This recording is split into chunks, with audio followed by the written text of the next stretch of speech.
It was just another peaceful morning in the quiet town of Havenbrook. The sun had only begun to rise, casting a soft golden light over the rooftops. Kids walked to school with backpacks bouncing on their shoulders. Dogs barked and tugged at leashes. Coffee machines hissed inside cozy cafes where locals gathered, chatting and sipping. The town moved slowly, comfortably, like it always had, but beneath that peaceful surface, something stirred. It began with a sound, a low, bone-rattling rumble, distant at first, almost like thunder on a clear day. Then the ground shook, just slightly, people paused, glasses clinked. Coffee cups trembled on tables. Confused glances were exchanged. Birds took flight all at once, swarming the sky like smoke. Then came the roar, deep, guttural, and unlike anything human. A sound so ancient and powerful, it seemed to come from the earth itself. Cracks spider-webbed across Main Street. Manhole covers rattled, then burst open. And before anyone could understand what was happening, the ground split. From the depths of Havenbrook, something colossal clawed its way into the light. It was a creature unlike anything ever seen, towering over buildings, 50 feet tall at least. Its flesh was torn and stitched, parts mismatched like a nightmare come to life. Hollow, glowing eyes stared down with cold indifference. Chains hung from its arms and neck, dragging across the ground, soaked in thick, black fog that followed it like a shadow. Panic hit instantly. People screamed and scattered in every direction. A school bus swerved off the road and crashed into a fence as children scrambled to escape. Dogs broke free and vanished down alleys. Shop windows shattered from the force of the beast's roar as it stepped forward, each movement sending vibrations through the streets. Streetlights burst. Alarms blared. The church bell rang off rhythm, swinging violently as if in fear. And through it all, the creature walked. Unstoppable. Unbothered. Its growl was like a storm, swallowing every other sound. But not all ran. Some chose to stand.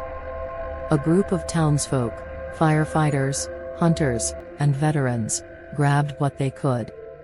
Rifles. Shotguns. Molotov cocktails. One man climbed atop a fire truck and fired a red flare into the sky, a signal of resistance. The creature paused, eyes narrowing as it faced the challenge. What followed was short. And devastating. Gunfire erupted. Homemade bombs lit the streets. A collapsing power line sent a rain of sparks into the creature's chest, but it barely flinched. In return, it lashed out. A single swing of its massive arm hurled 3 men through the air like paper dolls. Flames reflected in its eyes as it marched through the chaos, tearing apart the town with every step. The defenders fell, one by one. Sirens faded. Smoke choked the air. Families piled into cars or ran into the woods, desperate to escape. A mother pulled her daughter along the sidewalk. The little girl looked back, tears streaming, and dropped her teddy bear. The creature stepped on it without a glance, crushing it beneath a rotting, stitched foot. Ash drifted through the air like snow. Buildings burned. Roads buckled. And just like that, the resistance ended. The creature turned its gaze toward the heart of the town. Now, Havenbrook was a ghost. Shattered glass littered the streets. Schoolyards stood silent. Traffic lights blinked on and off with no one to see them. Cars were left with doors hanging open, engines still warm. A swing creaked slowly in a park, untouched by the destruction, eerily still. The monster moved through it all, slowly, deliberately. Its chains dragged behind it, screeching against the pavement.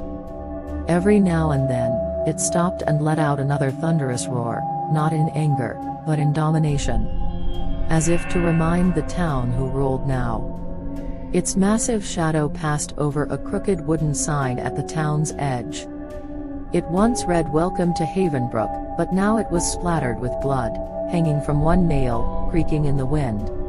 And then, silence. The creature stood still in the center of Main Street. Smoke swirled around its legs. Fires crackled in the distance. A lone dog whimpered somewhere in the ruins. The beast raised its head to the sky, and let out a call. Long. Deep. Echoing into the clouds. Was it a warning? Or a summoning? No one knows for sure. Because after that day, no one ever returned to Havenbrook. No one dared. The roads leading in were swallowed by trees. Maps no longer showed the town's location. It was as if Havenbrook had never existed. Only the wind remembers the screams. Only the earth holds the truth. And the town was never seen again.